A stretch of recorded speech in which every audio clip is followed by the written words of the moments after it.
առաջինն էր առաջարկել Եվրոպական քաղաքական համայնքում այս մարտահրավերների քննարկման հնարավորությունը եւ դուք կառուցողականորեն ընդգծել եք եվրոպական ռազմավարական անկախության կարեւորությունը։ Ինչպես եք տեսնում եվրոպական ռազմավարական անկախության, ինքնավարության գաղափարը անվտանգային այս միջավայրում եւ հարցս վերաբերում է մասնավորապես Հորմուզի ջրանցքին դուք այս հարցում իհարկե առաջնորդություն ցուցաբերել եք հատկապես Կիևի հետ եւ մենք տեսնում ենք թե Մերձավոր Արևելքում ինչ է տեղի ունենում, այնինչ տեղի ունենում ուղիղ ազդեցություն է ունենում Եվրոպայի վրա, ինչպես եք տեսնում այս իրավիճակի հետագա զարգացումը եւ ինչ մենք որպես եվրոպացիներ կարող ենք անել այս հարցը կարգավորելու համար։ Շնորհակալություն Նիկոլ, շնորհակալություն գործընկերներ եւ Նիկոլ, շատ շնորհակալություն մեզ հյուրընկալելու եւ այս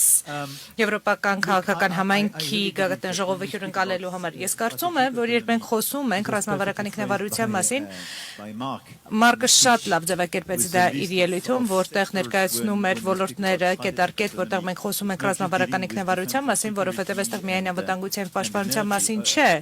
եւ էներգետիկայի մասին չէ, այլև զբաղադրիչները առանցքային են, այդ թվում նաև պարանային ասպեկտները, բայց մենք պետք է խոսենք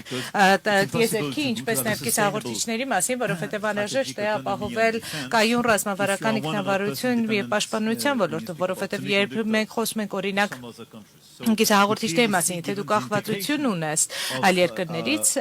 ապա անհրաժեշտ է դիտարկել գլոբալ տնտեսության ինտեգրումը եւ մեր ամբողջական նորարարական համակարգը, որովհետեւ մեր ռազմավարական ինքնավարության ձևավորումը պահանջում է շատ ավելի մեծ կենտրոնացվածություն այն հիմնասյուների վրա, որտեղ մենք ունենք գերկախյալություններ։ Եվ իհարկե, նաև անցած տարիների ընթացքում մենք փորձառեցինք այս գերկախյալության արդյունքները։ Կոവിഡ്ի ժամանակ մենք խոսում ենք դիմակների մի շարք բժշկական միջոցների մասին, ինչպես նաև Ռուսաստանի պատերազմը Ուկրաինայի դեմ բացահայտեց մեր գազի Ռուսաստանի գազից ունեցած գերկախյալությունը։ Մենք փորձառում ենք մեր գերկախյալության ծանրությունը, երբ խոսում ենք ամերիկյան հովանոցի մասին, մեր պաշտպանության եւ անվտանգության մասին, սա սենյակում գտնվող փիղն է, Մարկը խոսեց սրա մասին, որովհետեւ նա ավելի մոտ է զգում իրան եվրոպացիներին, քանի որ մենք միասնական ենք եւ հասկանում ենք, որ պետք է ավելի միասնական լինենք, որովհետեւ սա կասկածի կամ հարցականի տեղիք չէ, որ երբ մենք խոսում ենք այն մասին, որ իհարկե ամերիկյան համերաշխության մասին կասկած չկա այս բոլոր ոլորտներում եւ մենք հավանաբար փորձառում ենք նաեւ Չինաստանի նկատմամբ մեր գերկախյալության ճնշումը եւ հետեւաբար մեծ խնդիրը, որ մենք ունենք այս պահին հետեւյալն է, որ մենք ճգնաժամերից եւ պատերազմներից անդին մենք ունենք շատ լուրջ ռիսկազերծման ռազմավարություն, որը պետք է իրականացնենք, որը շատ ավելի մեծ ներդրում եւ համակարգում է պահանջելու եվրոպացիների շրջանում։ Եվ եկեք հստակ լինենք, դրա համար անհրաժեշտ է ավելի մեծ համերաշխություն, ավելի շատ ներդրումներ, ավելի լավ կազմակերպվածություն, որպեսզի մենք կարողանանք ավելի լավ ինտեգրել մեր արժեշղթաները իրար եւ ռիսկազերծենք մեր արժեշղթաները աշխարհաքաղաքական իհայտ եկող կամ որոշակվող սպառնալիքների դեմ։ Մենք պետք է տեղայնացնենք որոշ արտադրություններ մեր շրջանում, մենք պետք է բազմազանեցնենք մեր գործընկերությունը, նվազեցնելու մեր գերկախյալությունները, բայց սա է մոտեցումը եւ սա է, որ մենք պիտի իրականացնենք առաջիկա տարիների ընթացքում։ Հիմնական ռիսկերից մեկը, որ ունենք, առճակատումների արագացումն է, հատկապես ԱՄՆ եւ Չինաստանի միջև, ինչը կարող է շատ ավելի արագ ընթացքով բացահայտել այս կախյալությունները եւ մենք կհայտնվենք անկյունում։ Այս ասելով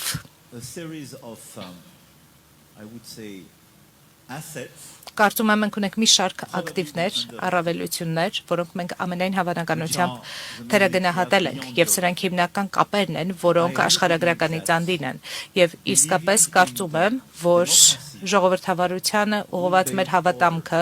կանոնների վրա հիմնված աշխարհակարգը, ինչպես նաև բաց եւ ազատ առևտրի նկատմամբ հարգանքը, կլիմայի փոփոխության նկատմամբ հավատքը, նորարարության եւ լուծումների միտված մոտեցումը մոտեցումներով ավելի սերտացնում է մեզ եւ որ բարձրացնում է մեր կանխորոշելիությունը այս օրակարգին արձագանքելու համար եւ սա շատ լուրջ առավելություն է ի հակադրություն շատ այլ ոչ եվրոպական դերակատարների նկատմամբ երբես դիտարկմծոցի երկրները, ասիական երկրները, լատինամերիկյան եւ աֆրիկյան երկրները նրանք ուզում են կանխատեսելի գործընկերներ ունենալ եւ երբեմն մեր շահերը կայուցե համապատասխան չլինեն, բայց եթե մենք մեր օրակարգը իրականացնում ենք որպես կանխատեսելի, սա իմաստ կունենա։ Կարծում եմ այստեղ մենք շատ կարևոր դերակատարում ունենք նաեւ Հորմուզի ջրանցքի հետ կապված իրավիճակում եւ Ջորջյան մեզ հետ էր,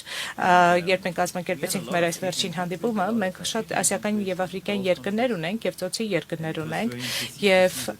շատ տպավորիչ էր տեսնելու նրանց մասնակցությունը եւ նրանց օրակարգերի համաձայնեցվածությունը եւ կարծում եմ, որ վստահաբար մեզ վստահում է ԱՄՆ-ն, բայց մեզ հարգում են եւ վստահում են նաեւ իրանցիները։ Իհարկե մենք միամիտ չենք Իրանի հետ կապված, բայց նաեւ չենք պատերազմում նրանց հետ, ինչը ստեղծում է մի համատեքստ, որտեղ այս ամենը փոխկապակցվածության մեջ կարող է նշանակել, որ մենք կարող ծառայություններ մատուցել դիվանագիտական, տնտեսական, ֆինանսական իմաստով, որպեսզի կարողանանք դյուրացնել Հորմուզի ջրանցքի բացումը եւ բացառևտուրը եւ սա ռազմավարություն է, որտեղ ացաշաբաթվա ընթացքում մենք ունեցանք Լոնդոնում հանդիպում եւ հիմա մենք այդպիսի իրավիճակ ենք, որտեղ մենք կարող ենք դյուրացնել այսպիսի բացումը, ինչը մեզ դնում է այդպիսի իրավիճակում, որտեղ մենք կարող ենք լինել վստահելի գործընկեր եւ կարող ենք ունենալ այս բաց ճանապարհը։ Ես իսկապես կարծում եմ, որ սա մեր առավելություններից մեկն է, բայց բացի դրանից ես կարծում եմ, որ մեր հետաքրքրությունը հետեւյալն է, որ մենք պետք է նվազեցնենք ռիսկերի տարբեր հաստատություններում, պետք է շարունակենք ամբողջական համերաշխության մեջ համակարգված լինել եւ Ուկրաինան ամենաթեժ թեման է, բայց պետք է միասնաբար աշխատենք այս օրակարգի միտված ռազմավարական ինքնավարության ձեռք բերելու ընթացքում եւ կարծում եմ, որ վերջին մի քանի տարիների ընթացքում Հայաստանի հետ կապված Նիկոլի տեսանկյունը շատ տպավորիչ է։ Եկեք ազնիվ լինենք 8 տարի առաջ ոչ ոք այստեղ չէր գա եւ այն փաստը, որ մենք այսքան շատ առաջին այցեր ունենք ձեր երկիր, իսկապես լավ ցուցանիշ է, որովհետեւ 8 տարի առաջ այս երկիրը շատ սաղանի շուրջ նստած բազմաթիվ երկրների կողմից դիտարկվում էր որպես Ռուսաստանի դե ֆակտո արմանյակ եւ Նիկոլը կազմակերպեց Թավշյա հեղափոխությունը եւ այն որոշեց ապառիսկայնացնել երկիրը եւ շահեց դրա արդյունքում եւ այն որոշեց, որ խաղաղությունը եւ Եվրոպան առաջնային ձգտումն են եւ այն դիմադրությունը, որ կա Ուկրաինայում, Հայաստանի ռազմավարությունը, այն ինչ որ արվեց ու Մոլդովայում, ինչպես նաեւ շատ այլ երկրներում, որոնք նստած են այս սեղանի շուրջ, ցույց է տալիս, որ մենք որպես եվրոպացիներ մենք որոշել ենք անցյալ մի քանի տարիների ընթացքում մի ազանգ հնչեցնել միասնաբար զարթոնքի համար եւ հենց ռազմավարական ինքնավարությունը հենց այսպեսի մեծ ուժի միտված